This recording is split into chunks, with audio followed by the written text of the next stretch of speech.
सर्वांना सलाम. सलाम. देवाची स्तुती असो, कारण प्रभू परमेश्वराने पुन्हा एक वार आपल्याला या भक्ती मंदिरामध्ये आजच्या या उत्तम शुक्रवारी आणलेलं आहे. आणि आज प्रभूचं वचन आपण ऐकत असताना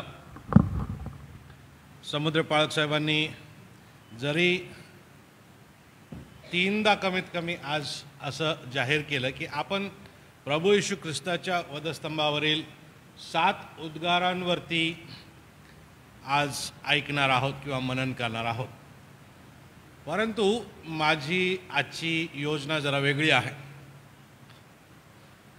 त्या 7 विधानांकडे पारंपरिकरित्या आपण दरवर्षी बघतच आलेलो आहोत. म्हणून आज मी जे तुमच्या संगती बोलणार आहे ते थोडं वेगळं असेल आणि त्या 7 वाक्यांवरती लक्ष केंद्रित न करता प्रभू येशू ख्रिस्ताचं जे कार्य आहे त्या कार्यावरती आणि त्याचं तुमच्या आणि माझ्या जीवनासाठी काय महत्त्व आहे हे समजून घेण्याकडं आज आपण आपलं लक्ष लावणार आहोत.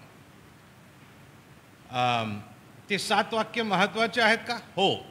आजच्या या उत्तम शुक्रवारी त्या 7 वाक्यांवर बोललं जातं का? हो. परंतु आज आपण त्या 7 वाक्यांवर लक्ष केंद्रित करण्याऐवजी ख्रिस्त कोण आहे आणि ख्रिस्ताचं संपूर्ण कार्य मानवजातीसाठी काय आहे ह्या विषयाकडं आज आपण आपलं लक्ष केंद्रित करणार आहोत. आणि म्हणून आपली मनं, आपली अंतःकरणं आज आपण त्याकडं केंद्रित करणार आहोत. जर आपल्याला क्रिकेटची आवड असेल तर क्रिकेटमध्ये एक भारताचे कॅप्टन होऊन गेले आणि त्या कॅप्टनचं नाव आहे सौरभ गांगुली. आपण सर्वजण ओळखता सौरभ गांगुलीला. तर सौरभ गांगुली हे डावखोरे होते, लेफ्टी होते, आहेत, दखणे म्हणतो आपण त्याला आपल्या विदर्भाच्या भाषेमध्ये. तर हे जे डावखोरे प्लेयर आहे त्यांचा एक विशिष्ट प्रकारची खेळाची शैली होती आणि डाव्या बाजूलाच शॉट मारण्यामध्ये त्यांना महारथ हासिल होती. ते फार निपुण होते त्या डाव्या बाजूचे शॉट खेळण्यामध्ये. आणि म्हणून त्यांना क्रिकेटमधील गॉड ऑफ ऑफसाइड असं म्हटलं जायचं किंवा डाव्या बाजूला खेळण्यामधील देव असं त्यांना म्हटलं जात असं. लक्ष द्या मी काय म्हणत आहे. त्यांना देव म्हटल्या जात असे. डाव्या बाजूने खेळणार, क्रिकेट खेळणार. सचिन तेंडुलकरचं उदाहरण आपण घेऊया. सचिन तेंडुलकर यांनी अनेक विश्व पराक्रम केलेले आहेत. त्यांच्या नावावरती ते रेकॉर्ड्स आहेत पराक्रमाचे क्रिकेटमधील. त्यांना क्रिकेटचा देव म्हटल्या जात भारतामध्ये. बरोबर आहे? ऐकलेत तुम्ही हे शब्द? अमिताभ बच्चन यांना ॲक्टिंगचा देव मानल्या जात. बरोबर? तुम्ही दक्षिण भारतामध्ये जर गेलात तर त्या ठिकाणी काही दाक्षिणात्य नटांचे आणि नटींचे देवळं उभारलेले आहेत. लोक त्यांच्याबद्दल इतके आस्था बाळगून आहेत की त्यांनी त्यांना देव बनवून त्यांची मंदिरं त्या ठिकाणी प्रस्थापित केलेली आहेत आणि त्यांची ते भक्तीच करतात. आपल्या भारतीय संस्कृतीमध्ये नवरा जो असतो त्यालाही देव म्हणण्यात येतं. बरोबर आहे? पती परमेश्वर. पण मला तुम्हाला प्रश्न विचारायचा आहे आज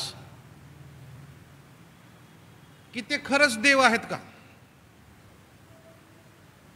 नवरा खरंच देव आहे का? सौरभ गांगुली खरंच देव आहे का? सचिन तेंडुलकर खरंच देव आहे का? अमिताभ बच्चन खरंच देव आहे का? ज्या नट आणि नट्यांची देवळं तिकडं दक्षिण भारतामध्ये उभारलेली आहेत ते खरंच देव आहेत का? उत्तर आहे नाही. परंतु नाही म्हणण्याचा आधार काय आहे? जर आमच्या अवतीभोवतीचा समाज त्यांना देव म्हणतो, तर आम्ही त्यांना देव नाही असं कशाच्या आधारे म्हणतो? कोणीतरी देव आहे की नाही हे समजून घेण्यासाठी आम्हाला देव कोण आहे हे समजून घ्यावं लागेल. आणि ख्रिस्त समजून घेण्यासाठी आम्हाला देव कोण आहे हे समजून घ्यावं लागेल. तेव्हाच ख्रिस्त आम्हाला समजेल. तेव्हाच देवाची जी मानव जातीच्या पापापासून उद्धाराची योजना आहे, पापापासून सुटकेची योजना आहे, ख्रिस्ताच्या मार्फत ती आम्हाला समजेल. आणि म्हणून आज थोडा वेळ मी तुम्हाला देव कोण आहे हे समजावून सांगणार आहे. देव कोणाला म्हणायचं? मी तुम्हाला काही क्षण देतो, शांत बसा आणि विचार करा. देव तुम्ही कोणाला म्हणणार? देव तुम्ही कोणाला म्हणाल? एखाद्या व्यक्तीचं एखाद्या कौशल्यावरती जर वर्चस्व असेल, प्रभुत्व असेल, एखाद्या कौशल्यामध्ये तो जर निपुण असेल, तर त्याला देव म्हणता येईल का? तर त्याला देव म्हणायचं का? देव ही जी संकल्पना आहे ती आम्ही इतकी शिथिल करू शकतो का? इतकी सर्वसाधारणपणे आम्ही ते देवत्व कोणालाही प्रदान करू शकतो का? हे प्रश्न आम्ही विचारून आज देव कोण आहे या विषयाला आपण हाताळणार आहोत. तुम्ही म्हणाल आजच्या उत्तम शुक्रवारी त्याचं काय महत्त्व आहे? फार महत्त्व आहे. ते समजल्याशिवाय हे समजत नाही. देव कोण आहे हे समजल्याशिवाय ख्रिस्त काय आहे, कोण आहे हे समजणार नाही. आणि ख्रिस्त कोण आहे हे समजल्याशिवाय उद्धार काय आहे, पापांपासून सुटका काय आहे हे आम्हाला समजणार नाही. आणि म्हणून देव कोण आहे हे समजून घेत असताना आपल्याला पहिली बाब लक्षामध्ये घ्यावी लागेल देवाबद्दलची, आणि ती काय आहे तिच्याकडं आपण लक्ष देऊया. देव कोण आहे? देव काय आहे? देव कोणाला म्हणायचं? देव ज्याला म्हणता येईल तो स्वतःहून स्वतः असला पाहिजे. नीट लक्षात घ्या मी काय म्हणत आहे. देव कोण आहे हे ठरवण्यासाठी आम्हाला हे लक्षात घ्यायला पाहिजे की तो स्वतःहून स्वतः असला पाहिजे. मी एक दिवशी प्रवास करत होतो आणि आम्ही दोघंच जण आमच्या गाडीमध्ये होतो आणि एका ठिकाणी आम्ही चहा घ्यायला थांबलो. आणि चहा घ्यायला थांबलो असताना काही लोक माझ्या गाडीच्या जवळ आले आणि त्या दिवशी त्या चहाच्या स्टॉपवरती बरीच गर्दी होती. आणि ते म्हणाले की साहेब, आम्ही तुमच्या गाडीमध्ये पुढच्या स्टॉपपर्यंत येऊ काय? आणि मी म्हटलं त्यांना, चला काय हरकत नाही, बसा, माझी गाडी रिकामी आहे, तुम्हाला यायला पाहिजे तुम्ही निश्चित येऊ शकता, या माझ्या संगत. मग ते बसले. मग बसल्यानंतर मी त्यांच्याशी चर्चा सुरू केली. त्यांना मी प्रश्न विचारला की तुम्ही कुठे जात आहात? आणि मग त्यांनी मला पुढच्या एका गावाचं नाव सांगितलं आणि त्या गावी यात्रा होती, त्या यात्रेसाठी आम्ही त्या ठिकाणी चाललो असं त्यांनी सांगितलं. म्हटलं फार छान, तुम्ही धार्मिक दिसता, देवभिरू दिसता. ते म्हणाले की हो. त्यांनी सांगितलं की त्या ठिकाणी एक विशिष्ट समाधी आहे. म्हटलं मग ही कोणाची समाधी आहे? त्यांनी त्या व्यक्तीचं नाव मला सांगितलं. मग मला कुतूहल वाढलं. मी त्यांना प्रश्न केला की ही व्यक्ती ज्यांची समाधी त्या ठिकाणी आहे, त्यांच्या जयंतीनिमित्त किंवा त्यांच्या काहीतरी कार्यक्रमानिमित्त तुम्ही त्या ठिकाणी जात आहात, ही व्यक्ती कोण होती? आणि त्यांचं उत्तर होतं, ती व्यक्ती साक्षात देव होती.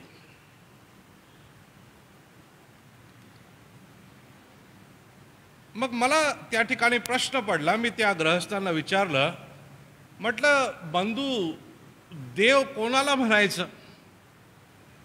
ते थांबले आणि त्यांनी मला असं म्हटलं की तुम्ही जरा आमच्यापेक्षा खोल पाण्यात दिसता ह्या विषयाबद्दल, तुम्हीच आम्हाला सांगा. प्रियांनो, लक्षामध्ये घ्या, जर व्यक्ती जन्माला आलेली आहे आणि ती मरण पावलेली आहे तर ती देव नाही. देव स्वतःहून स्वतः आहे. त्याचा अर्थ काय? त्याला कोणीच तयार केलेलं नाही, त्याला कोणी तयार करू शकत नाही. म्हणून ज्याला आपण देव म्हणतो त्याच्याबद्दल आम्हाला पहिला प्रश्न विचारावा लागेल की याला कोणी तयार केलंय का? आणि जर तयार केलेला असेल तर मग तो देव नाही.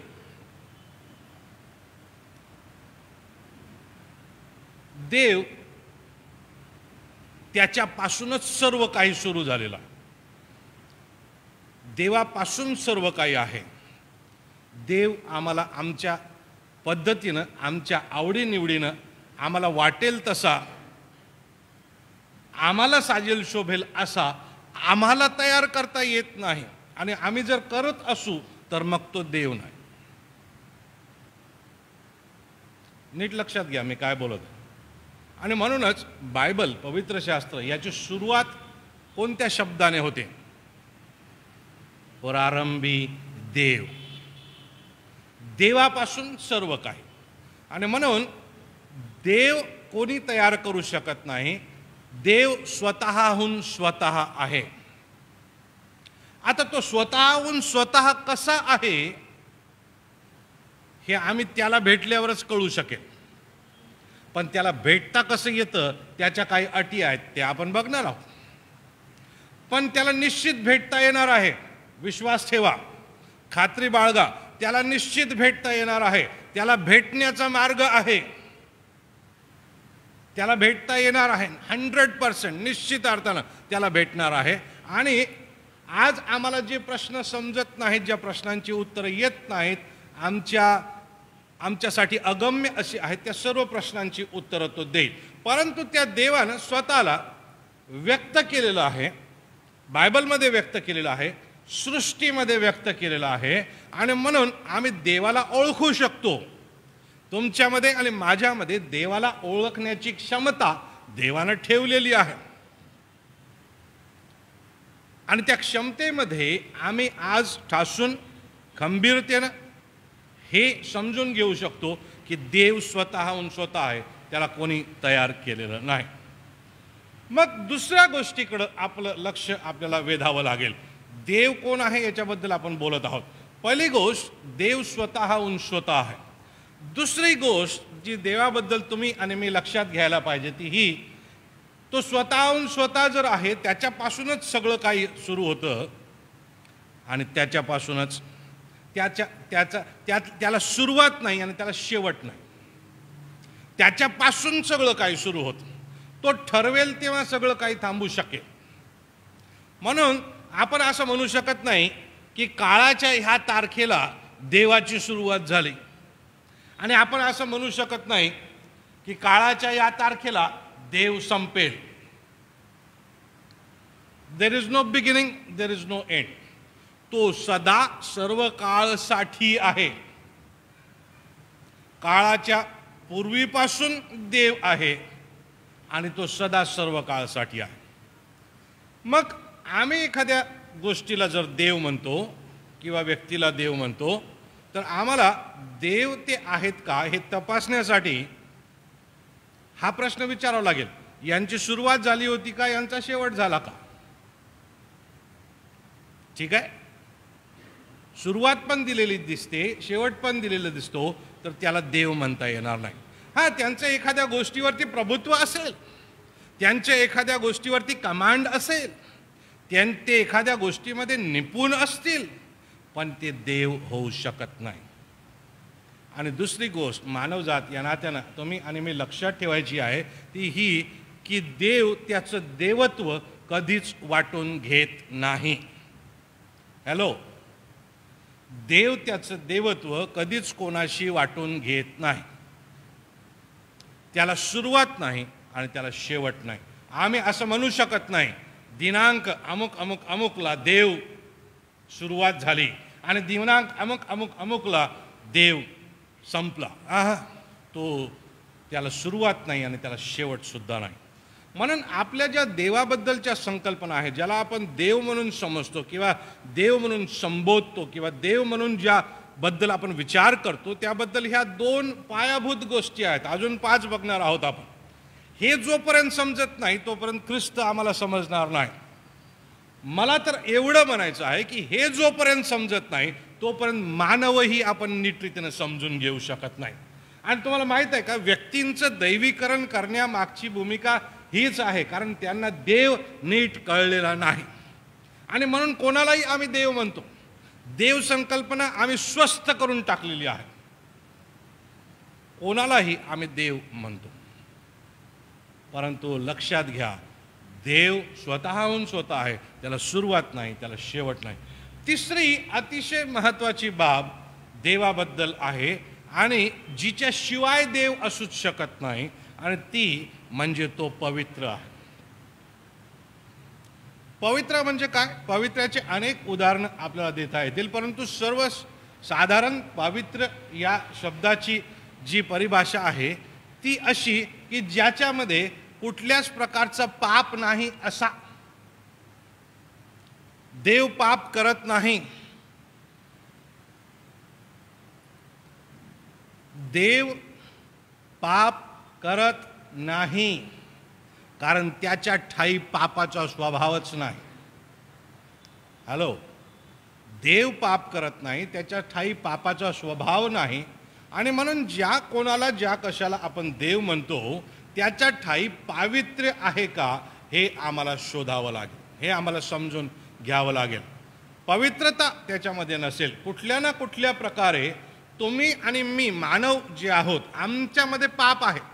ते कसं आलं त्याच्याबद्दल आपण बोलणार आहोत. तुमच्या आणि माझ्यामध्ये पाप आहे. पाप काय हा प्रश्न जर आम्ही विचारला तर हा जो देव आहे, जो स्वतःहून स्वतः आहे, हा जो देव ज्याला सुरुवात नाही, ज्याला शेवट नाही, हा जो तुमचा आणि माझा निर्माण करता देव आहे, त्यानं तुम्हाला आणि मला दिलेल्या नियमाचं आणि आम्हाला माहीत असलेल्या नियमाचं उल्लंघन करणे, समजून उमजून उल्लंघन करणे म्हणजे पाप आहे. ठीक आहे. आणि तुमच्या आणि माझ्यामध्ये आदामाच्या आणि हवेच्या पापामुळं तो पापी स्वभाव आलेला आहे. त्या पापी स्वभावाच्या पूर्वी सुद्धा आम्ही काही देव नव्हतो, आम्ही मानवच होतो. बायबल आम्हाला शिकवतं की तुम्ही आणि मी देवाची निर्मिती आहोत. आम्ही देव नाही आणि आम्ही कधीच देव बनणार नाही. ही बाब नीट लक्षामध्ये घ्या. आम्ही देव नाही आणि आम्ही कधीच देव बनणार नाही. पुन्हा सांगतो, आम्ही मानव आहोत. आम्ही जन्माला येतो, मरण पावतो, मरणानंतर जीवन आहे. त्या जीवनाबद्दल ख्रिस्त आम्हाला शिकवतो. परंतु तुम्ही आणि मी देव कधीच बनू शकत नाही. कारण काय? देव देवाचं देवत्व कोणाशी वाटून घेत नाही. देव स्वतःहून स्वतः आहे, त्याला सुरुवात नाही, त्याला शेवट नाही, त्याला कोणी निर्माण केलं नाही, त्यानेच तुम्हाला आणि मला निर्माण केलेलं आहे. म्हणून जागृत होऊया. आम्ही देव कधीच बनू शकत, काहीही करा, काहीही करा, आम्ही देव कधीच बनू शकत नाही. मात्र त्या देवाचे गुणधर्म आम्ही स्वीकारू शकतो. उदाहरणार्थ पवित्रता. देव त्याचं पावित्र्य आम्हाला देऊ इच्छितो, पण आम्हाला देव बनवू इच्छित नाही. ही गोष्ट लक्षात घ्या. आम्ही स्वच्छ असावं का? हो. आम्ही पवित्र असावं का? हो. आम्ही निष्पाप असावं का? हो. आमच्यामध्ये स्वैराचार नसावा का? हो. आमच्यामध्ये व्यभिचार नसावा का? हो. आमच्यामध्ये चोरी करण्याची वृत्ती, लुटमार करण्याची वृत्ती, दुसऱ्याचं जे आहे ते जबरदस्तीनं माझं म्हणण्याची वृत्ती ही नसावी का? हो. देव आम्हाला ते शिकवतो, देव आम्हाला ते देऊ इच्छितो. मात्र तो त्याचं देवत्व आम्हाला कधीच देणार नाही आणि आम्ही त्याचं देवत्व प्राप्त करण्याची कधीच प्रयत्न करू नये. ज्या क्षणी आम्ही देव बनायचा प्रयत्न करतो त्यावेळेस आम्ही देवाचं देवत्व लाटण्याचा प्रयत्न करतो आणि ते देवाच्या नजरेत पाप होईल. उदाहरण देतो मी तुम्हाला. आपल्यामध्ये गायकवाड पाळक साहेब आहेत आणि गायकवाड पाळक साहेबांची पत्नी या ठिकाणी आहे. हे गायकवाड पाळक साहेब त्यांच्या पत्नीचे पती आहे. हे यांचं पती पण कधीच कोणासंती शेअर करू शकत नाहीत, वाटून घेऊ शकत नाहीत. लक्षात आलं? जर दुसरी एखादी व्यक्ती उठून उभी राहील आणि म्हणेल की मी गायकवाड पाळक साहेबांसारखाच आहे आणि मी पण गायकवाड पाळकीनबाईचा पती आहे, गायकवाड पाळक साहेब आम्हाला बदाडून काढतील बरं का. आणि कदाचित तुम्ही आणि मी सुद्धा त्यांना चांगला शेक देऊ अशा व्यक्तीला, किंवा शॉक देऊ की याचं डोकं फिरलं, याचं डोकं जागेवर आणण्याची गरज आहे. आणि तुमच्या आणि माझ्या जीवनात तेच घडतं. जेव्हा तुम्ही आणि मी देवाचं देवत्व लाटण्याचा प्रयत्न करतो किंवा स्वतःला देव म्हणवतो, तेव्हा देवबाप मग शॉक देतो आम्हाला. आमच्या जीवनामधले जे हे सगळे शॉक आहेत, अनेक वेळेस आम्ही देवाचं देवत्व एकतर लाटण्याचा प्रयत्न केलेला आहे, नाही तर देव सोडून दुसऱ्या कोणाला तरी देण्याचा प्रयत्न केलेला आहे. आणि मग आमची बुद्धी जागेवर आणण्यासाठी, आमचं जीवन, आमची अक्कल जागेवर आणण्यासाठी देवबाप शॉक देतो आम्हाला. जागे व्हा, तुम्ही काय करत आहात, चूक करत आहात. देव पवित्र आहे, तो पावित्र्य वाटायला तयार आहे, पण त्याच्या ठाई पापाचा स्वभाव नाही. तुमच्या आणि माझ्या ठाई पापाचा स्वभाव आहे. आम्हाला असं वाटतं त्याच्याजवळ जे आहे ते मला पाहिजे, आम्हाला दुसऱ्यांचा द्वेष येतो, आम्हाला दुसऱ्यांबद्दल तिटकारा आहे, आम्ही अगदी एखाद्याला संपवून टाकण्याचे सुद्धा विचार करतो स्वार्थामुळं. हे सगळ्या गोष्टी देव करत नाही, देव पाप करत नाही. 3 गोष्टी आपण बघितल्या. चौथी गोष्ट आपण बघूया देवाबद्दल. देव कोणाला म्हणायचं? देव कोण आहे? देव सर्वशक्तिमान आहे. चौथी गोष्ट, देव सर्वशक्तिमान आहे. म्हणजे काय हो? तो सगळं काही करू शकतो. म्हणजे काय हो? पाप सोडून सगळं काही करू शकतो. पापाचा स्वभाव त्यामध्ये नाही, म्हणून तो पाप करणार नाही, तुम्हाला आणि मला पाप करायला लावणार नाही. तो तुमच्याकडून आणि माझ्याकडून पावित्रता अपेक्षितो, पण तो सर्वशक्तिमान आहे. आता हे नीट लक्षात घ्या, सर्वशक्तिमान म्हणजे सर्व काही करण्यास सिद्ध, त्याची क्षमता त्याच्यामध्ये असणारा. त्याच्या सर्वशक्तिमानतेचे आम्हाला पवित्र शास्त्र उदाहरणं देतं. जेव्हा देव स्वतः होता, तेव्हा त्यानं शब्द बोलला आणि आकाश झालं. त्यानं शब्द बोलला, सृष्टी निर्माण झाली. त्यानं शब्द बोलला, आकाशात चंद्र, सूर्य, तारे निर्माण झाले. त्यानं शब्द बोलला, वनस्पती निर्माण झाली, झाडं झुडपं निर्माण झाले. आजही मानवाचं डोकं जे आहे ते वनस्पतीच्या सर्व जातींचा शोध लावू शकलेले नाहीत, त्याची नोंद ते घेऊ शकलेले नाहीत. आजही नवनवीन प्रकारच्या वनस्पती त्यांना सापडतच आहेत. अनेकदा मानव स्वतःच्या बुद्धीवरती इतका विश्वास ठेवतो आणि असं त्याला वाटायला लागतं की मला इतकं ज्ञान संपादन झालेलं आहे की मीच देव आहे किंवा मानवच देव आहे. नाही, देव सर्वशक्तिमान आहे. तो मृत व्यक्तीला आज्ञा करतो आणि मृत व्यक्ती जिवंत होते. देवानं मातीचा पुतळा घडवला आणि त्या पुतळ्यामध्ये श्वास फुंकला आणि तो जीवधारी प्राणी झाला. त्याला आम्ही आदाम म्हणतो, प्रथम पुरुष म्हणतो. त्याच्यापासून सर्व उत्पत्ती झाली. तुम्ही आणि मी त्याचे लेकरं आहोत. ते सामर्थ्य आहे परमेश्वराच्या ठाई. परमेश्वर सर्वशक्तिमान आहे, देव सर्वशक्तिमान आहे. तो पावसाला ये म्हटलं तर पाऊस येतो, तो पावसाला थांब म्हटलं तर तो पाऊस थांबतो, तो सूर्याला थांब म्हणतो आणि सूर्य थांबतो. प्रभू येशू ख्रिस्त वधस्तंभावर मरण पावला त्यावेळेस दुपारच्या 3ऱ्या प्रहरी अंधार पडला असं म्हटलेलं आहे. आणि आता शास्त्रज्ञ त्याचा अभ्यास करत असताना ते सांगतात की ह्या कालमान मोजण्याच्या यंत्रामध्ये किंवा त्यांच्या सिस्टममध्ये त्या 3 तासाचा गॅप सापडतो. सूर्य थांब म्हटलं तर थांबायची त्याला त्वरा करावी लागते, त्याला ऐकावं लागतं. सृष्टीमध्ये असं काहीच नाही, जगामध्ये असं काहीच नाही जे देवाचं ऐकू शकत नाही. देवानं त्याला आज्ञा केल्यानंतर त्याला ते करावंच लागतं. मग आता मला तुम्ही सांगा, या देवाला काहीही अशक्य आहे का? काहीच अशक्य नाही, सर्व काही शक्य आहे असा तो देव, सर्व काही करू शकणारा असा तो देव. मला तुम्हाला आज उत्तेजन देऊ द्या. आज तुमच्या जीवनामध्ये कोणतीही अडचण असू द्या, ती अडचण परमेश्वराला सांगा, परमेश्वर ती अडचण दूर करू शकतो. आणि याचे मी कितीतरी उदाहरणं तुम्हाला देऊ शकतो, कितीतरी उदाहरणं मी तुम्हाला देऊ शकतो. तर परमेश्वर हा सर्व शक्तिमान आहे, तो सर्व काही करण्यास सक्षम आहे. मग लक्षात घ्या, ज्याला आपण देव म्हणतो तो सर्व काही करू शकतो का? हा प्रश्न आम्हाला विचारायचा. 4 गोष्टी आम्ही बघितल्या देवाबद्दल. पहिली गोष्ट, देव स्वतःहून स्वतः आहे, त्याला कोणी निर्माण केलं नाही. दुसरी गोष्ट, देवाला सुरुवात नाही आणि देवाला शेवट नाही. तिसरी गोष्ट, देव पवित्र आहे, त्याच्या ठायी पाप नाही. आणि चौथी गोष्ट, देव सर्वशक्तिमान आहे. आता 5वी गोष्ट, आता ह्या सर्वशक्तिमानतेचा मुद्दा लक्षामध्ये ठेवा, त्याच्याकडे आपण परत येणार आहोत.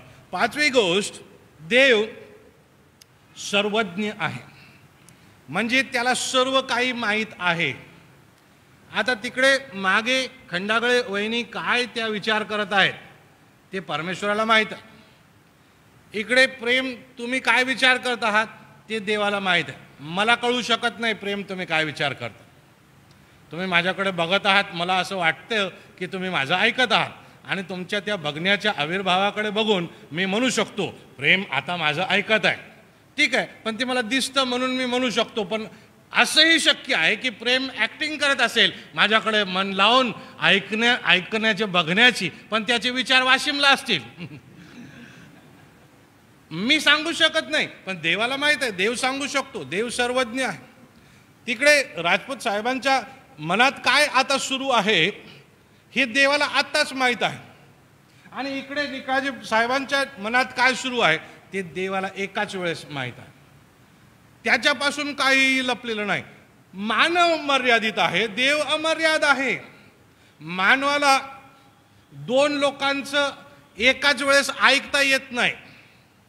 बायको आणि लेकरं एकदाच बोलत असले तर मानवाला सांगावं लागतं, एक तर तू शांत बस, नाहीतर एक तर तुम्ही शांत बसा, कारण मला दोघांचं समजत नाही. अहो पण तुम्हाला 2 कानं आहेत ना, 2 कानं असले तरी एकाच मेंदूत ते जातात, त्याच्यामुळं त्यांना ते दोघांचं एकाच वेळेस समजत नाही, ऐकून घेऊ शकत नाही. देवाचं तसं नाही. जगाच्या पाठीवर जितके व्यक्ती आहेत त्या प्रत्येकाच्या डोक्यात सुद्धा काय चालू आहे, मनात सुद्धा काय चालू आहे, अंतकरणात सुद्धा काय चालू आहे ते एकाच वेळेस देवाला माहीत आहे. म्हणून तुम्हाला असं वाटू देऊ नका की तुमच्या जीवनात कुठलं तरी सिक्रेट आहे आणि जे तुम्हालाच माहीत आहे आणि ते कोणालाच माहीत नाही. असा कोणतरी आहे ज्याला माहीत आहे, तो देव आहे. तुम्ही घर सोडल्यानंतर घराच्या बाहेर कसे वागता हे घरच्यांना माहीत होऊ नये अशी जर तुमची इच्छा असेल तर ते शक्य आहे, पण देवापासून ते लपू शकत नाही. त्याला माहीत आहे तुम्ही बाहेर कसे वागता.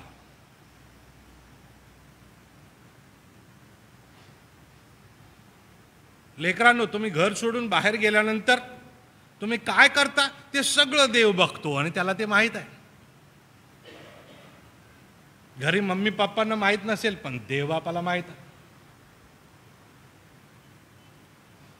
तुमच्या लेकरांच्या कोणत्या चुका तुम्ही पोटात घालता देवाला माहित आहे.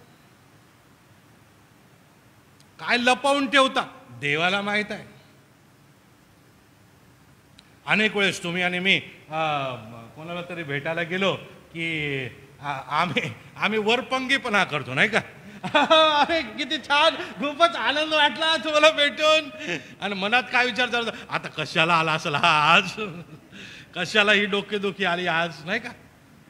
परंतु देवाला तुमच्या डोक्यातले दोन्ही भाव, आता मला याच्यासमोर नाटक करायचं हाही भाव आणि हा कशाला आला हाही भाव देवाला एकाच वेळेस माहीत आहे. तो सर्वज्ञ आहे, त्याच्यापासून काहीही लपलेलं नाही. किती गोष्टी शिकलो आपण? 5 गोष्टी शिकलो. पहिली गोष्ट, तो स्वतःहून स्वतः आहे. दुसरी गोष्ट, त्याला सुरुवात नाही, त्याला शेवट नाही. तिसरी गोष्ट, तो पवित्र आहे. चौथी गोष्ट, तो सर्व शक्तिमान आहे. पाचवी गोष्ट, तो सर्वज्ञ आहे. सहावी आणि महत्वाची गोष्ट, तो एकाच वेळेस सर्व ठिकाणी उपस्थित आहे. तो सर्वोपस्थित आहे. तो एकाच वेळी सर्व ठिकाणी उपस्थित आहे. तुमचं जे कोणी आज घरी राहिलेलं आहे तिथेही परमेश्वर आहे.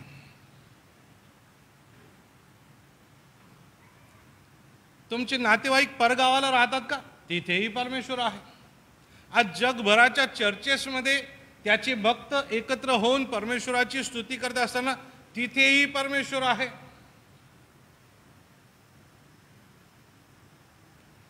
अशी जागा नाही ज्या ठिकाणी परमेश्वर नाही. तो सर्व ठिकाणी एकाच वेळेस उपस्थित राहू शकतो. तुमचे आणि माझे प्रयत्न चालतात तसे करायचे, माहित आहे. तुमचे आणि माझे प्रयत्न असतात तसं करायचे. कसं, इकडे वा काय सुंदर उपदेश चालू आहे, आणि मग घरी विचार घरी पण जातात आमची, कुलूप फोडलं असेल का कोणी, मी दार नीट लावलं होतं की नाही. आम्ही प्रयत्न करतो एकाच वेळेस दोन ठिकाणी राहण्याचा, पण शक्य होत नाही. परंतु देव वास्तविकरित्या साक्षात सर्व ठिकाणी एकाच वेळेस उपस्थित राहू शकतो. तर म्हणाले हे कसं शक्य आहे.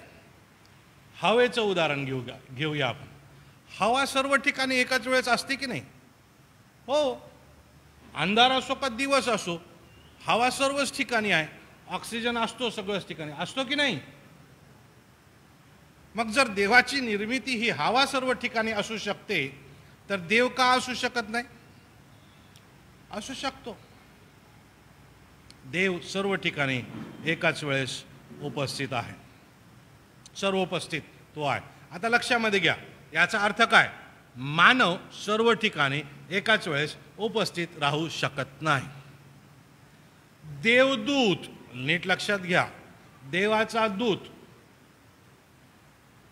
हा सर्व ठिकाणी एकाच वेळेस उपस्थित राहू शकत नाही.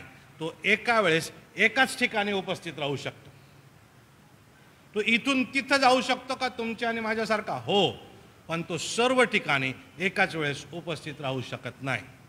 त्याचाच अर्थ असा आहे की सैतान सुद्धा एकाच वेळेस दोन ठिकाणी उपस्थित राहू शकत नाही.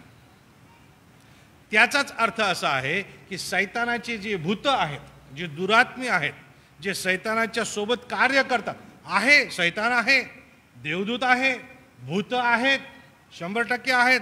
प्रभू येशू ख्रिस्ताने भूते काढली.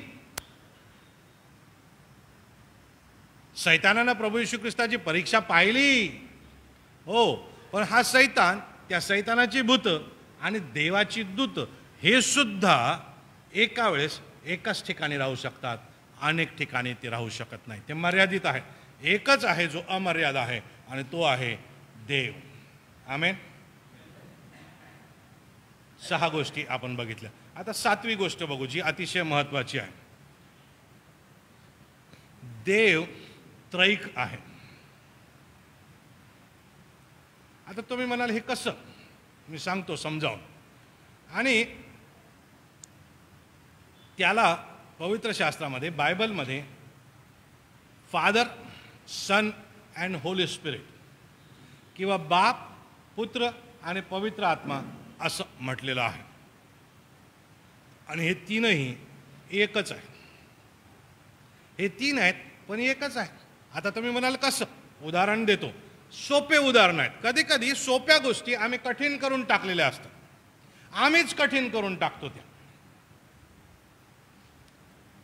सूर्य पाहिला का. दुपारी जाऊन पाहू नका प्लीज. आता चर्च सुटल्यानंतर बाहेर जाऊन सूर्य बघू नका. पण सकाळी बघता येतो ना, त्याच्याकडे आम्ही बघू शकतो, कारण तो पृथ्वीपासून फार दूर असतो, तिरपा असतो. आमच्या डोळ्यांना त्याला बघायला त्रास होत नाही. सूर्याचा जो गोळा आहे, ठीक आहे, गोल दिसतो, गोळाच असावा, ठीक आहे. जवळ गेल्यानंतर ओबड दोबड दिसेल, पण त्याच्या जवळ जाईल कोण.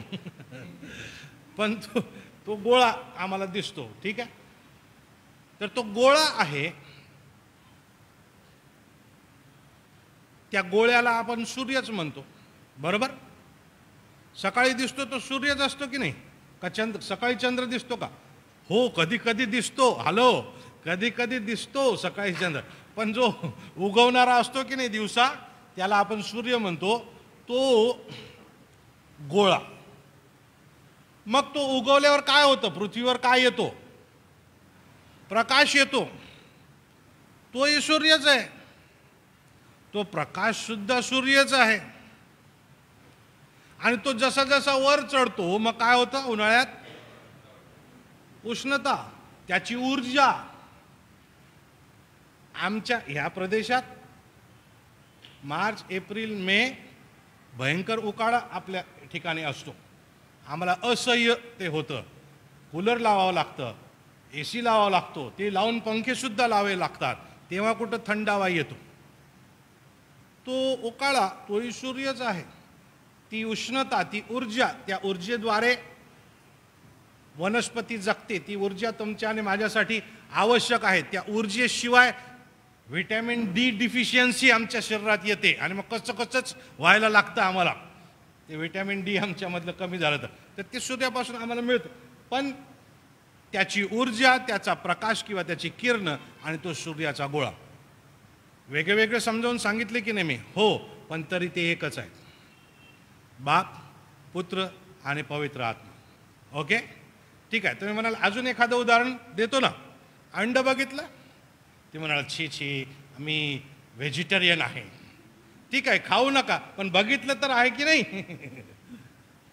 अंड्याचं टक्कर चुकीने तोंडात गेलं, अंडच गेलं तोंडामध्ये. त्याचा पांढरा भाग खाल्ला, अंडच खाल्लं. त्याचा पिवळा भाग खाल्ला तरी अंडच खाल्लं.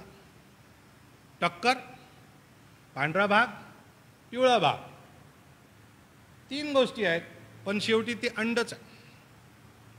आता ही उदाहरणं दिल्यानंतर तुम्हाला अनेक उदाहरणं देता येतील स्वतःचे स्वतः हे समजून घेण्यासाठी. फळ बघा, फळाचं बाह्य आवरण, फळाचं आतलं आवरण आणि फळाचा गाभा, 3 गोष्टी आहेत. त्या 3 गोष्टींवरून आम्हाला लक्षामध्ये घेता येईल की देव त्रैक आहे.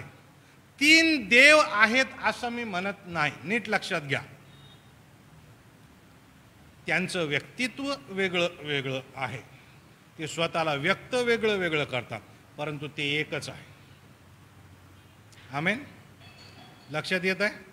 बरं, ह्या 7 गोष्टी आम्हाला तपासाव्या लागतील देव म्हटल्यानंतर. ज्याला आपण देव म्हणतो तो ह्या 7 गोष्टी आहे का? याच्यातली कोणती वगळून चालत नाही. आपण जगभर आम्हाला भारतीय, आम्ही जे लोक आहोत, आम्हाला तडजोड करणारे किंवा जुगाड करणारे असे लोक म्हणून आम्ही प्रसिद्ध आहोत. परंतु देव संकल्पना अशी आहे, देवाबद्दलचे हे मुद्दे असे आहेत, ह्या परिभाषांमधील हे ठोकताळे असे आहेत ज्याच्यामध्ये तडजोड करता येत नाही. एखादं थोडंसं कमी असलं तर चालेल का? नाही. ते सर्व गोष्टी असणं गरजेचंच आहे. त्याच्याशिवाय देवाला देव म्हणता येणार नाही. का त्याचं पावित्र्य थोडंसं बाजूला ठेवलं तर चालेल का? अजिबात नाही. का त्याचं त्रैकत्व थोडंसं बाजूला ठेवलं तर चालेल का? नाही. का त्याचं स्वतःहून स्वतः असणं बाजूला ठेवलं तर चालेल का? का त्याची सुरुवात नाही शेवट नाही हा बाजूला मुद्दा ठेवला तर चालेल का? नाही. त्याची सर्व शक्तिमानता, त्याचं सर्वज्ञपण जे आहे, त्याची सर्वोपस्थितपणा जो आहे, हे आम्ही बाजूला ठेवू शकत नाही. हे सगळं असेल तरच देव, अन्यथा देव नाही. आता तुम्ही मला याचा तुमच्याशी आणि माझ्याशी आणि आजच्या या उत्तम शुक्रवारशी काय संबंध आहे? प्रियानो, तुम्ही आणि मी मानव आहोत. तुम्ही आणि मी मानव जात आहोत. तुम्ही आणि मी आदामाचे वंशज आहोत. त्या आदामाला जेव्हा परमेश्वरानं घडवलं त्यावेळेस त्याला सांगितलं होतं, बाबा रे, मधल्या झाडाचं फळ खायचं नाही. त्यांना एका बागेत ठेवलं होतं. काय नाव होतं त्या बागेचं? त्या बागेत ठेवलं आणि त्या बागेत ठेवल्यानंतर त्याला सांगितलं की या बागेच्या मध्ये एक फळ झाड आहे, त्याचं फळ खायचं नाही. खाशील तर मरशील. नीट लक्षात घ्या, खाशील तर मरशील. मरण काय? आम्ही जीव, आत्मा आणि शरीराचे बनलेले आहोत. परमेश्वरानं आम्हाला जीव, आत्मा आणि शरीर असं म्हटलेलं आहे. देवाचं असं म्हणणं होतं की जर तुम्ही पाप केलं, जर माझी आज्ञा तुम्ही मोडली, जर मधल्या झाडाचं फळ तुम्ही खाल्लं, तर मग मरण येईल. मरण म्हणजे काय? विभक्तता. मनुष्य जेव्हा मरतो तेव्हा त्याचा आत्मा त्याच्या शरीराला सोडून जातो, त्यातला जीव सुद्धा निघून जातो. ओके. जेव्हा मानवाने पाप केलं, जेव्हा मानवाने ऐकलं नाही देवाचं, जेव्हा मानव शैतानाचं ऐकून परमेश्वराच्या पुढं गेला, त्यावेळेस 3 प्रकारचे मरण आले. मरण म्हणजे विभक्तता, हे लक्षात घ्या. मरण म्हणजे वेगळं होणं, आमच्या शरीराने आमच्या आत्म्याला सोडून देणं, आमच्या आत्म्याने आमच्या शरीराला सोडून देणं, जीवाने आमच्या शरीराला सोडून देणं. परंतु जेव्हा पाप घडलं तेव्हा मानवाचा आत्मा आणि देवाचा आत्मा जो जुळलेला होता, ज्याच्यामध्ये सलोखा होता, तो विभक्त झाला, त्याच्यामध्ये खंड पडला. त्याला आपण आत्मिक मरण म्हणतो. नीट लक्षात घ्या काय म्हणतात. त्याला आपण आत्मिक मरण म्हणतो, आध्यात्मिक मरण म्हणतो. दुसरं मरण जे आलेलं आहे ते आहे शारीरिक मरण. आदामाला देवानं मरायसाठी तयार केलेलं नव्हतं, पण त्याने स्वतःचं मरण स्वतःच्या हातानं स्वीकारलेलं आहे. म्हणून तुम्ही आणि मी मरतो, म्हणून आदाम मरण पावला, म्हणून हवा मरण पावली, म्हणून जगाच्या पाठीवर जे सर्व जन्माला येतात ते मरण पावतात. आणि तिसरं मरण म्हणजे सदा सर्व काळचं मरण. म्हणजे या जगाच्या पाठीवर या शरीरात जिवंत असताना आमचा आत्मा परत परमेश्वराशी जर मिळाला नाही, तर मग आम्ही सर्व काळच्या मरणात म्हणजे नरकात जाऊ. आमचा आत्मा सर्व काळच्या नरकात जाईल. सर्व काळच्या म्हणजे कधीही न थांबणाऱ्या नरकात. आत्मा संपतो का? तिथे त्या आत्म्याला अनंत काळापर्यंत, कधी न संपणाऱ्या काळापर्यंत वेदना भोगाव्या लागतील. ते आहे अनंतकालिक मरण. तर 3 प्रकारचे मरण आले. पहिलं आध्यात्मिक मरण, दुसरं शारीरिक मरण आणि तिसरं अनंतकालिक मरण. आता मनुष्य देवाच्या आत्म्याशी स्वतःचा आत्मा जुळू शकत नाही, जोडू शकत नाही. त्याचं कारण होतं पाप. त्याचं कारण आहे पाप. आणि मनुष्याच्या मरण्याद्वारे ते पाप दूर होऊ शकत नव्हतं. मनुष्याच्या बलिदानाद्वारे, रक्त सांडण्याद्वारे ते पाप दूर होऊ शकत नव्हतं. त्याच्यासाठी निष्पाप रक्त वाहणं गरजेचं होतं आणि ते देवाला माहीत आहे. आणि म्हणून देव जो सर्वशक्तिमान आहे त्यानं मानव बनून जन्मायचं ठरवलं. नीट लक्षात घ्या मी काय बोलत आहे. देव जो सर्वशक्तिमान आहे त्या देवाने मानव बनून जन्मायचं ठरवलं. तो मानव कोण? तो प्रभू येशू ख्रिस्त बनून या पृथ्वीच्या पाठीवर आला. आणि त्या प्रभू येशू ख्रिस्तानं तुमच्यासाठी आणि माझ्यासाठी आपला प्राण अर्पण करून आमच्या पापांची किंमत भरून दिलेली आहे. मी तुम्हाला मागच्या रविवारी समजून सांगितलं, जुन्या करारामध्ये देवानं या क्षालनाची पद्धत लावून दिली होती. जेव्हा आदामाने हवेनं पाप केलं हे देवाला माहीत होतं. देवाने त्यांना विचारलं, तुम्ही फळ खाल्लं का? तुम्ही आज्ञाभंग केली का? ते म्हटले हो. परमेश्वराने त्यावेळेस त्यांना प्राण्याचे वस्त्र नेसवले, प्राण्याच्या चमड्याचे वस्त्र नेसवले. म्हणजेच प्राण्याचा बळी त्या ठिकाणी दिलेला आहे. तो बळी म्हणजे परमेश्वराच्या मनात भविष्यात बळी दिल्या जाणाऱ्या ख्रिस्ताचं प्रतीक होतं. आणि जुन्या करारात परमेश्वराने या प्राण्यांच्या बळ्याला परवानगी दिलेली आहे, जेणेकरून तुम्ही आणि मी पापांची क्षमा प्राप्त करून घ्यावी. परंतु ते प्रतीक होतं प्रभू येशू ख्रिस्ताचं. मी तुम्हाला मागच्या वेळेसही समजून सांगितलं, जी यहुदी पद्धत होती त्या यहुदी पद्धतीमध्ये प्राण्याचं अर्पण दिल्या जात असे. ज्या व्यक्तीने पाप केलं ती व्यक्ती येऊन याजकाकडे निष्पाप कोकरा घेऊन येत असे. आणि मग याजक म्हणत असत की या कोकऱ्याच्या किंवा त्यांच्या ऐपतीप्रमाणे जे काही त्याने पापक्षालनाचा बळी म्हणून प्राणी आणलेला आहे त्याच्या डोक्यावर तुम्ही हात ठेवा. आणि मग याजक त्या कोकऱ्याचा बळी देत असे. त्याचा अर्थ हा होता यांच्या हात ठेवण्याद्वारे हे असं सांगत होते की जणू काही मीच या ठिकाणी मरत आहे. आणि हा बळी दिल्या जाणं हे प्रभू येशू ख्रिस्ताचं प्रतीक होतं प्रिया. परंतु प्रभू येशू ख्रिस्तानं आता या बळी देण्याची प्रथा स्वतःच्या वधस्तंभावरील प्राण देण्याद्वारे संपवून टाकलेली आहे. आता तुम्हाला आणि मला बकरे, मेंढरे, कोकरं कापायची गरज राहिलेली नाही. आमेन. आता तुम्हाला आणि मला आपल्या ऐवजी दुसऱ्या कोणाला तरी मारून टाकायची गरज राहिलेली नाही. प्रभू येशू ख्रिस्तानं त्या वधस्तंभावर स्वतःचा प्राण देऊन तुमच्या आणि माझ्या पापाची किंमत भरून दिलेली आहे. तुम्ही आणि मी जर या सत्यावरती विश्वास ठेवतो आणि कबूल करतो की त्या वधस्तंभावर मी मरायला पाहिजे होतं, परंतु माझ्या ऐवजी प्रभू येशू ख्रिस्त मरण पावलेला आहे,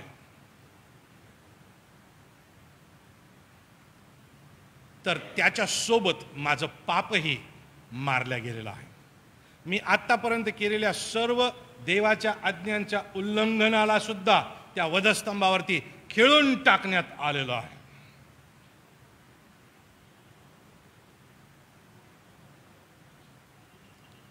हे जर आम्ही मान्य करतो तर मग आम्ही आमचे पाप सुद्धा त्या ठिकाणी खिळून टाकतो. प्रियानो, हा संदेश आहे ख्रिस्तित्वाचा.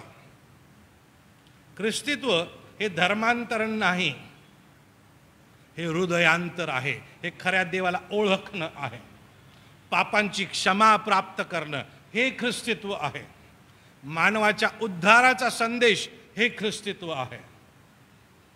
तुम्ही आणि मी पापी आहोत. तुम्ही म्हणाल आम्ही पापी आहे. हो, तुमच्या आणि माझ्यामध्ये पाप आहे.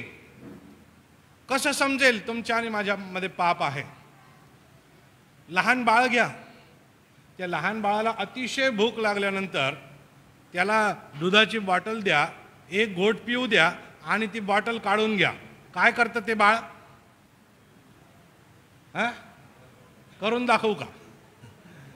ते हात पाय झोडतं अशा जोरजोराने. लाल होतं ते बाळ, पाय झटकतं ते बाळ जोरजोराने.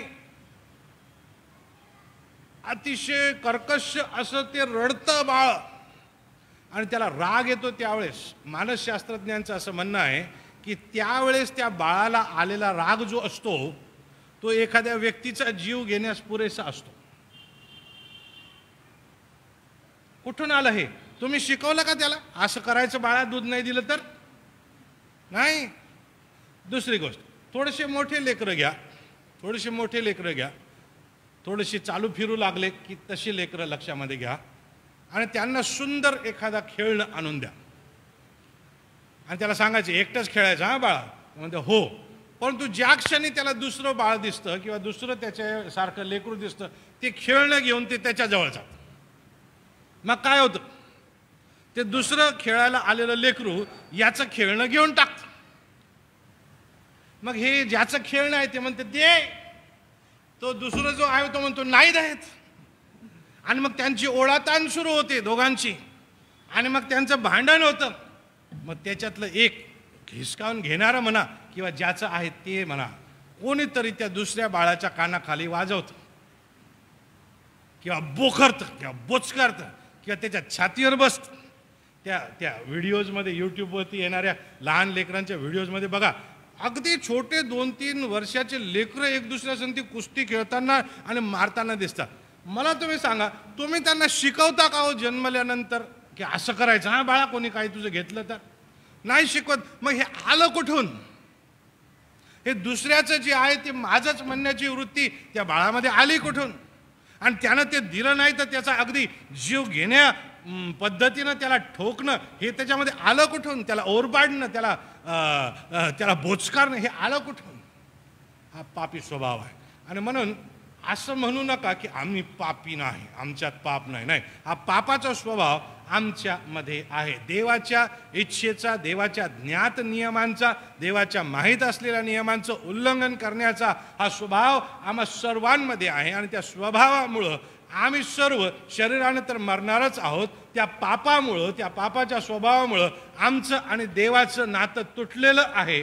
त्या तुटलेल्या अवस्थेमध्ये आम्ही जन्मतो, परंतु ख्रिस्त आम्हाला त्याच्या कृपेमध्ये त्या देवासंती वापस जुळण्याचा मार्ग देतो. प्रियानो, आम्ही पापी राहून देवाशी जुळू शकत नाही. परमेश्वर आमच्यातील पाप काढून टाकून, आमच्या पापाची क्षमा करून आम्हाला स्वतःसंती जुळवू इच्छितो. कारण देवामध्ये पाप नाही आणि तो पापाशी हात मिळवणी करू शकत नाही. त्याची इच्छा आहे की तुम्ही आणि मी आमच्यातील पाप घालवून द्यावं. ते देवालाच शक्य आहे. ते देवाने ख्रिस्ताद्वारे शक्य करून ठेवलेलं आहे. एक उदाहरण सांगतो आणि मग बंद करतो. प्रियानो, असं समजा हे पाळसाहेब सद्ग्रहस्थ आहेत. असं समजा नाही, हे आहेतच. तुम्हाला विश्वास नसेल तर पाळकीन बायला विचारा. हे सद्ग्रहस्थ आहेत आणि मी यांचा मित्र आहे. आणि मी यांना अतिशय अशा दुःखाच्या अवस्थेत दिसतो.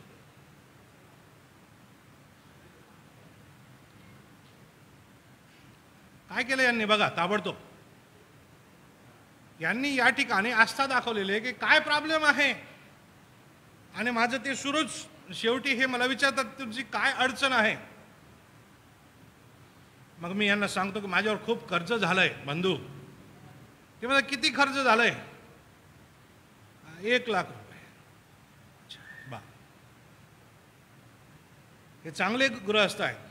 हे घरी जातात, यांच्या पत्नीसंती चर्चा करतात आणि म्हणतात का हो आपले ते राजू दादा ते कर्जात आहेत, 1 लाख रुपयाचं कर्ज आहे, फार परेशान आहेत, हसत नाहीत, सतत दुःखातच दिसतात.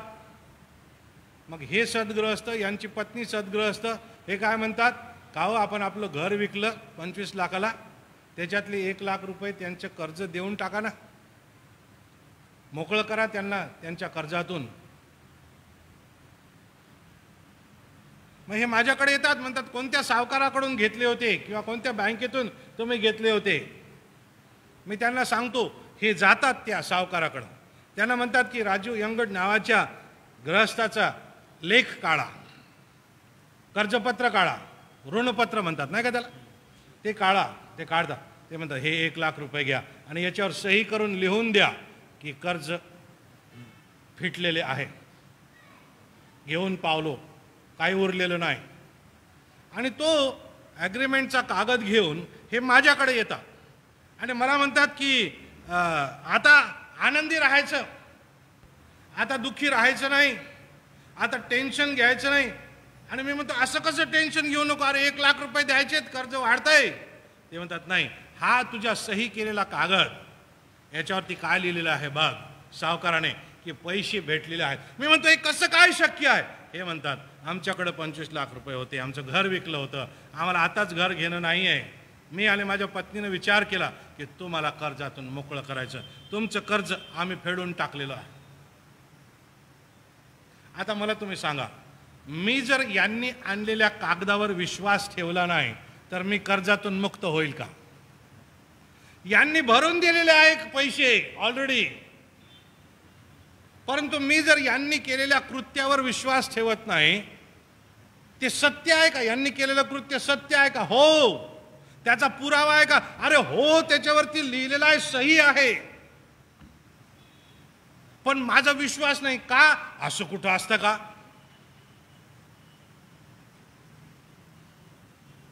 मी कर्जातून मोकळा होईन का? नाही. प्रियानो, तीच वास्तविकता आज तुमची आणि माझी आहे. तीच वास्तविकता जगाची आहे. प्रभू येशू ख्रिस्तानं तुमच्या आणि माझ्या पापाची किंमत भरून दिलेली आहे. आम्ही ती स्वीकारायला तयार नाही, आम्ही ते मान्य करायला तयार नाही. आम्हाला पुरावा आहे का? हो, आम्ही तो स्वीकारायला तयार नाही. मला तुम्हाला आज उत्तेजन देऊ द्या. तुमच्या आणि माझ्या पापापासून, ते कोणत्याही स्वरूपाचं पाप असो, त्या पापापासून प्रभू येशू ख्रिस्तावर विश्वास ठेवून आम्ही मुक्ती पाहू शकतो. आणि आम्ही मरण पावल्यानंतर आमचा आत्मा नरकात जाण्याऐवजी स्वर्गात जाण्यासाठी आम्ही व्यवस्था करू शकतो. आमच्या निवड परमेश्वराने आमच्याकडे दिलेली आहे.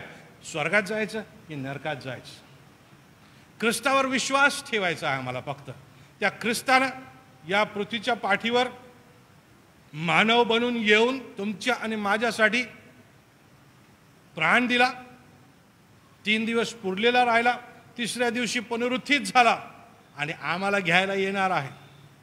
या सत्यावरती आम्ही जर विश्वास ठेवून येशूला म्हटलं, येशू मी पापी आहे, माझ्या पापांची क्षमा कर, तर आज तुमच्या पापांची क्षमा होते. त्याच्यासाठी तुम्हाला डोक्यावर उभं राहायची गरज नाही, त्याच्यासाठी स्वतःला फटके मारून घ्यायची गरज नाही, स्वतःला कुठल्याही प्रकारच्या वेदना करून घ्यायची गरज नाही, कुठल्या प्रकारचे पैसे मोजायची गरज नाही, कुठल्या प्रकारची किंमत तुम्हाला मोजायची गरज नाही. केवळ विश्वास, केवळ विश्वास. तुम्ही ठेवलाय का त्या प्रभू येशू ख्रिस्तावर विश्वास? मागितली का त्या प्रभू परमेश्वराला क्षमा?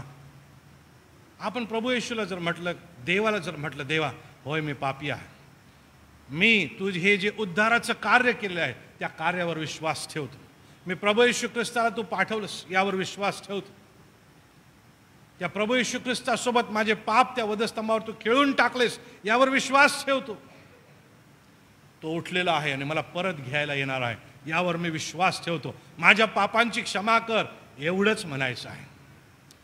येशूवर विश्वास ठेवतो, येशू माझ्या पापांची क्षमा कर, देवा माझ्या पापांची क्षमा कर, आमच्या पापांची क्षमा आत्ता ह्या क्षणीच होते. प्रिया, जसं त्या सावकारानं सही केल्याबरोबर आणि पैसे घेतल्याबरोबर मी कर्जातून मोकळा झालो, तसं आत्ता या क्षणी आमच्या विश्वास ठेवता क्षणीच आम्ही आमच्या पापापासून मोकळं होतो, त्याच्यापासून आम्हाला मुक्ती मिळते.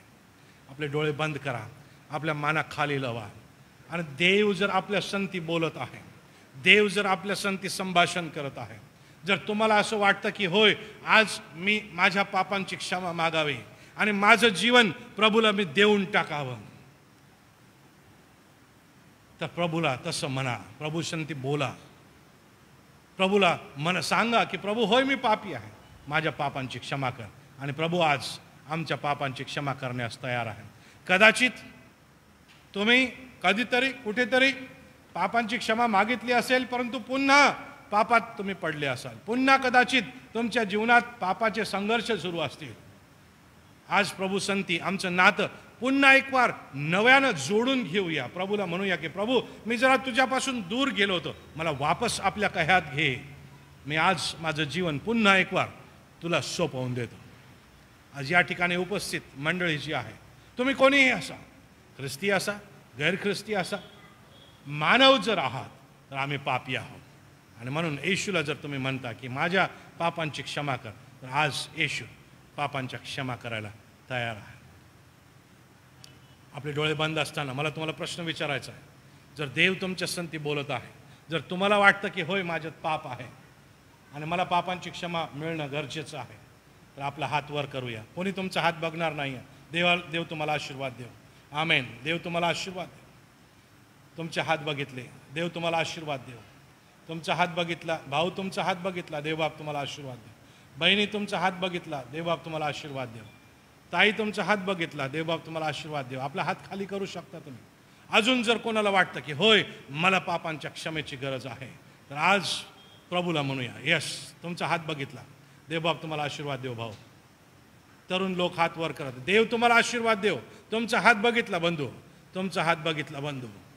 तुम्ही हात मला दाखवत नाही आहे प्रियानो, तुम्ही हात वर करून प्रभूला म्हणत आहात, देवाला म्हणत आहात की देवा माझ्या पापांची क्षमा कर. आणि तुम्हाला माहित आहे का प्रियानो, आज जसं तुम्ही तुमचा हात वर करत आहात आणि प्रभूला म्हणत आहात की प्रभू माझ्या पापांची क्षमा कर, मला तुम्हाला सांगू द्या, आज स्वर्गामध्ये येशू सोबत देवदूत जयोत्सव करत आहे.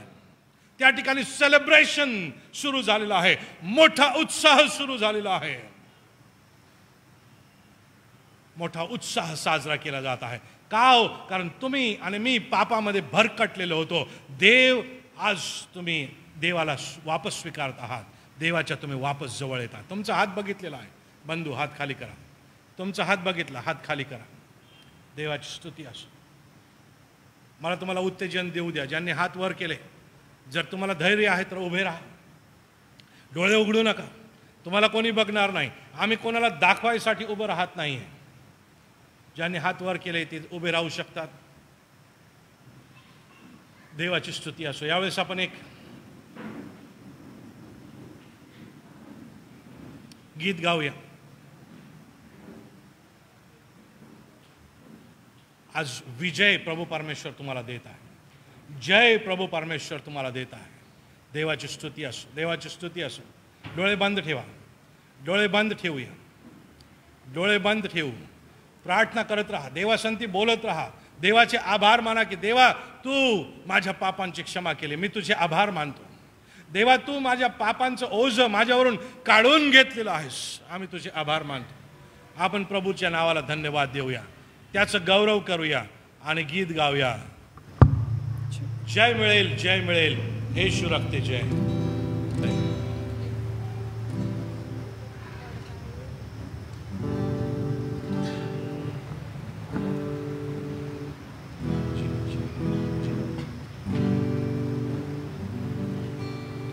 जय मिळेल, जय मिळेल, येशू रक्ते जय. जय मिळेल, जय मिळेल, येशू रक्ते जय. जय मिळेल, जय मिळेल, येशू रक्ते जय. येशू रक्ते आम्हा जय. जय मिळेल, जय मिळेल, येशू रक्ते जय. जय मिळेल, जय मिळेल, येशू रक्ते जय. जय मिळेल, जय मिळेल, येशू रक्ते जय. येशू रक्ते आम्हा जय.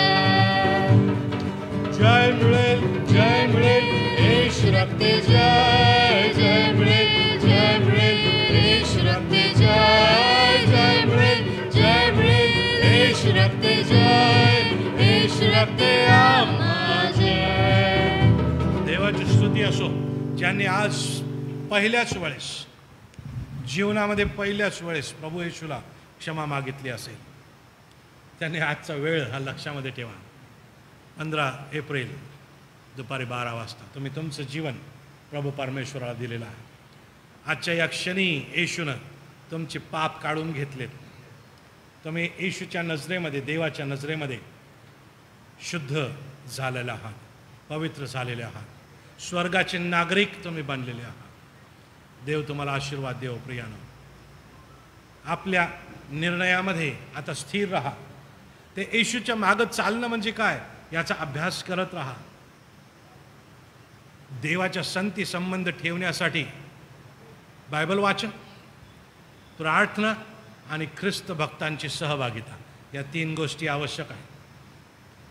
शास्त्र वाचन, बायबल वाचन, प्रार्थना म्हणजे देवासंती संभाषण आणि ख्रिस्ताच्या लेकरांसंती सहभागिता. या 3 गोष्टी जीवनामध्ये अवलंबत राहा आणि ख्रिस्तामध्ये आम्ही वाढत राहू. आणि जेव्हा ख्रिस्त स्वतः येईल तेव्हा आम्हाला आमच्या संगती आपल्यासोबत तो घेऊन जाणार आहे.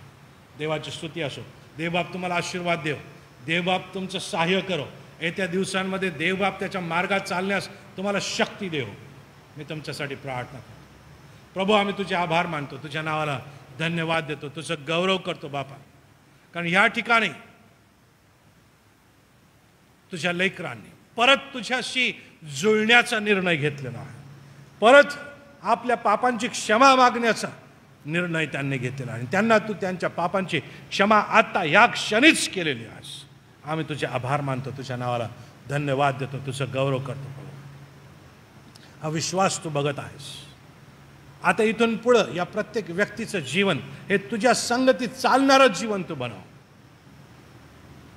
तुझ्या समागमे असणारं जीवन तू बनव. आणि त्यांना अधिक आणि अधिक मार्गदर्शन तू कर. तू करतोस म्हणून तुझे उपकार मानतो. प्रभू, आज आमचं मन आनंदी आहे, कारण आज तू आनंदी आहेस. या प्रत्येक आत्म्यासाठी तू आज आनंदी आहेस. प्रार्थना तुझा पुत्र येशू याच्या नावाने मागतो म्हणून तू ऐक. आमेन. तुमचं अभिनंदन. देवबाप तुम्हाला आशीर्वाद देव. प्रभूमध्ये आपण वाढत राहूया. बसूया खाली, बसूया खाली. ज्यांनी पुन्हा एक बार प्रभूच्या समागमे राहण्याचा निर्णय घेतलेला आहे देव तुम्हाला सहाय्य करो, शक्ती देव. तुम्हाला कुठल्याही प्रकारचे प्रश्न असतील की आता इथून पुढचं जीवन मी देवाच्या संगती कसं जगू, आम्हाला विचारा, आम्ही मार्गदर्शन करायला तयार आहोत. जे ऑनलाईन बघत आहेत, तुम्ही जर तुमचे समर्पण केलेले आहेत प्रियानो, मला तुम्हाला उत्तेजन देऊ द्या, त्याचं बायबल वाचा, प्रार्थना करा आणि ख्रिस्ताच्या भक्तांसंती सहभागिता करा. देव तुमची वाढ निश्चित करेल. काही गोष्टी समजत नसतील, आम्हाला संपर्क साधा, आम्हाला निश्चित तुमच्या संती बोलायला आवडेल, मार्गदर्शन करायला आवडेल. देव बाप तुम्हाला आशीर्वाद.